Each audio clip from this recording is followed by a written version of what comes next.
This video is sponsored by BuyMote shopping app. BuyMote e-shopping application is one of the online shopping app now available on Play Store and App Store. இந்த application எல்லாத்தோட மொபைல்லையும் கண்டிப்பா இருக்கணும் அப்படின்னு சொல்லுவேன். ஏன்னா இந்த online shopping ஆப்பை வந்துட்டு பார்த்தீங்கன்னா நிறைய ஆஃபர்ஸ் நிறைய விஷயங்கள் வந்துட்டு இதுக்குள்ள இருக்கு. கிச்சனுக்கு தேவையான அத்தனை வீட்டுக்கு தேவையான அத்தனை எலக்ட்ரானிக்ஸ் அண்டு காய்கறிகள் எல்லாமே வந்துட்டு இதில் இருக்குது. ஸோ நமக்கு தேவையான எல்லாமே கம்மி விலையில் நிறைய ஆஃபர்ஸோடு வருது. ஸோ கண்டிப்பாக இதை நம்ம எல்லாருமே யூஸ் பண்ணிக்கணும். கண்டிப்பாக இந்த ஆப்பை டவுன்லோட் பண்ணிக்கோங்க. இந்த அப்ளிகேஷன் ஆப்போட லிங்க் வேணும்னா என்னோட டிஸ்கிரிப்ஷனில் கொடுத்துருக்கேன். கண்டிப்பாக அதை யூஸ் பண்ணிக்கோங்க. Thank you. Hi friends, welcome to my channel. இன்றைக்கி நம்ம மக்கள் நிறைய பேர் சிக்கிட்டு தவிக்கிற ஒரு பிரச்சனை தான் இன்றைக்கி நம்ம சேனலில் பார்க்க போகிறோம். அதுக்கு உண்டான ரெமெடியும் கண்டிப்பாக பார்த்துருவோம். ஓகேங்களா? ஸோ அதை வந்துட்டு நீங்கள் முழுசாக பார்க்கணும் அப்படின்னா இந்த வீடியோவை ஸ்கிப் பண்ணாமல் முழுசாக பாருங்கள். அண்ட் தென் முடிஞ்ச அளவு சப்ஸ்கிரைப் பண்ணிக்கோங்க அண்ட் ஷேர் பண்ணுங்கள். ஓகேங்களா? ஓகே, வாங்க வீடியோக்குள்ளே போகலாம். ஆக்சுவலாக இன்றைக்கி நிறைய பேர் தவிக்கிற ஒரே ஒரு பிரச்சனை என்னென்னா, லோன் கட்ட முடியல, இஎம்ஐ கட்ட முடியல. இதுதான். இதில் வந்துட்டு ஆர்பிஐ சில விதிமுறைகள் வந்துட்டு கொடுத்துருக்காங்க. அது நமக்கு ஃபேவராக இருக்குது. அது என்ன அப்படின்னு சொல்லி பார்க்கலாம். ஃபர்ஸ்ட் ஆஃப் ஆல், நீங்கள் ஒரு லோன் கட்ட முடியலை அப்படின்னா, அந்த லோன் நீங்கள் ஒரு பேங்க்கில் எடுத்திருக்கீங்க அப்படின்னா என்ன பண்ணுவாங்க அப்படின்னா, ஒரு மாதம் பார்ப்பாங்க, 2 மாதம் பார்ப்பாங்க, 3ஆவது மாதம் வந்துட்டு பார்த்தீங்கன்னா அதை ரிக்கவரி ஏஜென்ட்கிட்ட தந்துடுவாங்க. ஓகேங்களா? அது வந்துட்டு ஒரு தனி செக்டார். அதுக்குன்னு தனியாக ஏஜென்சிஸ் எல்லாம் இப்போ வந்துட்டு வேலை செஞ்சுக்கிட்டு இருக்காங்க. அவங்க வந்துட்டு பார்த்திங்கன்னா உங்களுக்கு நேரடியாக வரக்கூடாது, உங்கள் வீட்டுக்கு வரக்கூடாது அப்படிங்கிறது ஆர்பிஐ ரூல். ஓகேங்களா? அண்ட் தென் அதே மாதிரி வந்துட்டு பார்த்திங்கன்னா அவங்க கால் பண்ணுறது வந்துட்டு குறிப்பிட்ட டைமிங் இருக்குது. ஓகேங்களா? காலையில் 8 o'clock மேலே நைட்டு 7 மணிக்கு உள்ள. ஓகேங்களா? ஸோ இந்த டைமுக்கு மீறி யாரும் கால் பண்ணக்கூடாது அப்படிங்கிறதும் ஒரு ரூல். ஓகேங்களா? ஏன்னா இன்றைக்கி நிறைய பேர்த்தோட வீட்டு வாசலில் போய் நின்றுட்டு அதை பேசுறது, இதை பேசுறது, தப்பாக பேசுறது, இதெல்லாம் வந்து நிறைய நடந்துக்கிட்டு இருக்குது.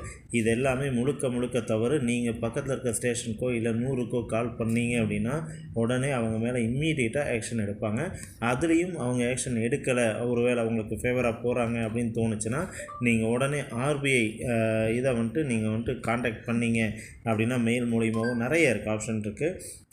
நீங்கள் காண்டாக்ட் பண்ணிங்கன்னா கண்டிப்பாக அவங்க மேலே சட்ட ரீதியான நடவடிக்கை எடுக்கப்படும். சரி, இது மட்டும் தானே அப்படின்னா, நான் வந்துட்டு ப்ரைவேட்டில் எடுத்திருக்கேங்க, குண்டர்கள் அனுப்புகிறாங்க அப்படின்னா, அப்படி குண்டர்கள் அனுப்புனாங்க அப்படின்னா அவங்கக்கிட்ட ப்ராப்பரான ஐடி கார்டு இருக்கணும். ஓகேங்களா? அவங்க தான் வராங்க அப்படிங்கிறதுக்கு ஒரு அத்தாட்சி கண்டிப்பாக இருக்கணும். அப்படி இருந்தால் மட்டும்தான் அவங்க வந்து உங்கள்கிட்ட வந்து வசூல் பண்ணுறக்கோ கேட்குறக்கோ ஒரு இது இருக்குது, வாய்ப்பு இருக்குது. அதுவும் வாய்ப்பு தான், ஆனால் கண்ட நேரத்தில் வரக்கூடாது, தேவையில்லாத வார்த்தைகளை பேசக்கூடாது. இதெல்லாம் ரூலில் இருக்குது. ஓகேங்களா? சரி, இதுக்கு அடுத்து வந்துட்டு பார்த்திங்கன்னா இன்றைக்கி நிறைய பேர் மாட்டிக்கிட்டு தவிக்கிறது, முக்கியமாக லேடிஸ், மைக்ரோ ஃபைனான்ஸ். இது வந்துட்டு பார்த்திங்கன்னா தேவையில்லாமல் வார்த்தைகள் விடுறது, இதெல்லாம் வந்து நிறைய நடந்துக்கிட்டு இருக்குது. இது முழுக்க தவறானது. ஓகேங்களா? இதுவும் இதே ரூலில் அடங்கும் கண்டிப்பாக. ஆனால் இவங்க நிறைய பேர் வந்துட்டு ப்ரைவேட் செக்டரில் இருக்காங்க, ஆர்பிஐ ரூலுக்குள்ளே கட்டுப்படாமல் நிறைய பிரச்சனைகள் பண்ணிகிட்ருக்காங்க. அவங்களுக்கும் இது வந்துட்டு பொருந்தும். ஓகே, அடுத்து மிகப்பெரிய ஒரு பிரச்சனை வந்துட்டு என்னென்னு சொல்லி கேட்டிங்கன்னா, 2 வீலர் 4 வீலர் லோன் அது கட்ட முடியல அப்படின்னா வந்து வண்டியை தூக்குறது, இந்த மாதிரி பிரச்சனைகள் வந்துட்டு கண்டிப்பாக நடந்துக்கிட்டு இருக்குது. இது வந்துட்டு என்னென்னா முழுக்க தவறான விஷயம். யாரோட ப்ராப்பர்ட்டியும் தொடுவதற்கான ரூல்ஸ் யாருக்குமே கிடையாது. அப்படி மீறி தொட்டாங்கன்னா நீங்கள் தாராளமாக கம்ப்ளைண்ட் பண்ணலாம். ஓகே சார், ஆனால் வந்துட்டு அக்ரிமெண்ட்லேயே அதெல்லாம் இருக்கே, நான் சைன் பண்ணியிருக்கேன் அப்படின்னு சொல்லி நீங்கள் கேட்கலாம். அக்ரிமெண்ட்டில் இருக்குது, ஆனால் அது ப்ராப்பராக உங்கள் வண்டியை வந்துட்டு சீஸ் பண்ண வராங்க அப்படின்னா கரெக்டான பர்சன் வரணும். அதாவது ஐடி கார்டெல்லாம் வச்சுருக்கணும். அவங்க கோர்ட்டில் ஒரு ஆர்டர் வாங்கியிருக்கணும். நான் இந்த மாதிரி லோன் இத்தனை நாள் கட்டலை, இதை வந்துட்டு நான் வந்துட்டு வண்டியை வந்துட்டு எடுக்க போகிறேன், சீஸ் பண்ண போகிறேன் அப்படிங்கிறது வந்துட்டு கண்டிப்பாக கோர்ட்டு மூலிமா ஒரு ஆர்டர் வந்துட்டு அவங்க வாங்கிட்டு தான் உங்களை பார்க்கவே வரணும். ஓகேங்களா? இத்தனை ரூல்ஸ் இருக்குது. இதையெல்லாம் தாண்டி ஒரு ஆள் உங்களை செய்கிறான் அப்படின்னா நீங்கள் கண்டிப்பாக 100க்கோ இல்லை போலீஸ்க்கோ ஃபோன் பண்ணலாம். இல்லை அதையும் தாண்டி அவங்களுடைய ஹையர் அஃபிஷியல்கிட்ட நீங்கள் வந்துட்டு பேசலாம். அது தப்பே கிடையாது.